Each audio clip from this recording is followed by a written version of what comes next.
Hello, my name's Dr. Amanda Waterman and I'm a developmental psychologist at the Institute of Psychological Sciences at the University of Leeds.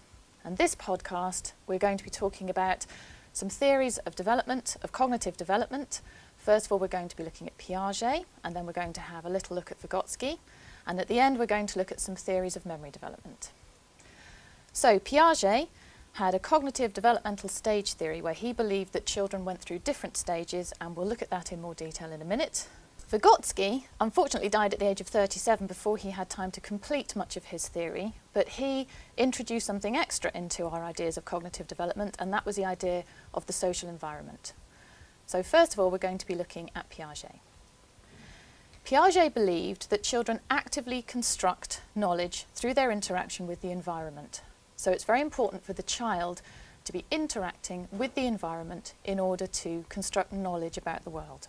And Piaget said that children do this through the use of schemes.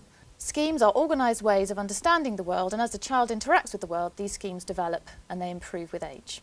Initially, Piaget believed that these schemes were action-based. That is, it was to do with the child's physical interaction with the environment. And then as the child gets older, this changes to mental interaction with the environment as they're able to mentally represent the world around them. So what about these schemes? Piaget believed that they developed through two key processes: assimilation and accommodation. Assimilation was when children use their current schemes to incorporate information that they encounter in the world. So if a child discovers a new object and that object is sufficiently similar to objects that they've already encountered, then they can include the information about that object into their existing schemes. This means that the child's schemes are in a state of equilibrium. There is no challenge to the schemes. The information that they've encountered is sufficiently similar that they can incorporate it into what they already know. Accommodation is when the object that the child encounters, or the information that the child encounters, is actually sufficiently different from the pre-existing schemes that the child actually has to adjust the scheme itself. And this is when they accommodate their scheme to better fit that knowledge which they're encountering in the world around them. This is the thing that creates a disequilibrium in the schemes. So because the new information doesn't fit into the scheme, it's a disequilibrium, and that encourages the child to accommodate their new scheme. And this process of assimilation and accommodation keeps going on until the child's schemes become more and more complex.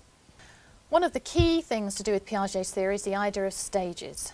Piaget believed that children go through stages of development, and we'll talk about that again in a little more detail in a minute. But first of all, there are three things I'd like to tell you about stages that are very important to understand. The first is that Piaget thought that stages were universal. That is, he believed that they applied across all cultures around the world and that there was no difference depending on what culture you grew up in. The second is that Piaget thought that the stages were invariant. That is, that you go through the stages in the same order. You start at stage 1, to stage 2, to stage 3, to stage 4, and there's no jumping around between the stages. The third thing is that Piaget's stages imply a discontinuous model of development. Now, what do we mean by discontinuous? Well, this slide helps us to see what that means. If you look at the picture on the left, you can see the idea of development being a very gradual change as you go from birth to adulthood. So all the skills, or the rudimentary building blocks of those skills, are present at birth or in infancy, and you just get slightly better at them as you go through life. If you look at the picture on the right, you can see that there are jumps, and Piaget believed that you couldn't do something and then you got to a certain stage of development and then you could do something. So there is a qualitative shift as you're going through life. So baby can do certain things in the first stage, and then there's a big jump up to the next stage, and that's called a discontinuous development theory. So Piaget split development into 4 stages: the sensory motor stage from birth to 2 years, the pre-operational stage from 2 to 7, the concrete operational stage from 7 to 11, and the formal operational stage from 11 up. And we will now look at each of those stages in turn. The sensory motor stage from birth to 2 years is all about building schemas through sensory experience and physical interaction with the environment. Piaget actually divided this stage into 6 more complicated substages, which we're not going to go into detail today. But I do just want to talk to you about some important milestones that are achieved during this stage. The first one is object permanence. The idea that children or babies begin to understand that an object continues to exist even when they can't see it. And Piaget came to this conclusion through experiments with children where he would give them a toy to play with. They would be sat down and there would be a toy put in front of them. And then after a while, they would put a cover between the baby and the toy so that the baby could no longer see the toy. Babies under the age of about 8 months act as if there was never a toy there in the first place. They completely lose interest and they show no interest in trying to find the toy. Once a baby is beyond the age of about 12 months, however, once you put the screen down, the baby will look for the toy, it will try to peer around the screen, it will grab the screen to try and get it out the way to get to the toy. And Piaget said that's because at the age of 8 to 12 months, babies suddenly realise that just because they can't see something, it doesn't mean that thing ceases to exist, and they have understood that objects are permanent entities. Another important milestone in the sensory motor stage is mental representation. Object permanence is the building block of this. Mental representation, however, takes this on, and it is the basis for things like role play and pretend play, where the children actually are able to internalise mental representations of the world around them and hold those in their heads. And this is also one of the building blocks for memory. You have to be able to hold something in your head in order to be able to remember it. The next stage is the pre-operational stage, and in many ways this stage is characterised by what the child is not able to do.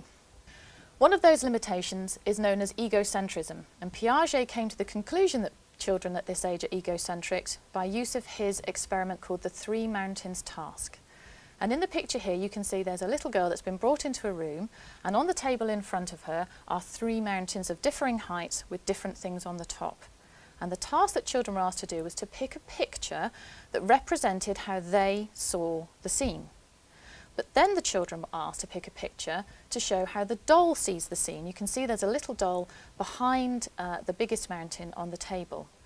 Now here, the child should pick a picture that is different from how they see the scene because the doll is looking at it from a different perspective. However, children between the ages of 2 and 7 would pick the picture that showed how they saw it, not how the doll was seeing it.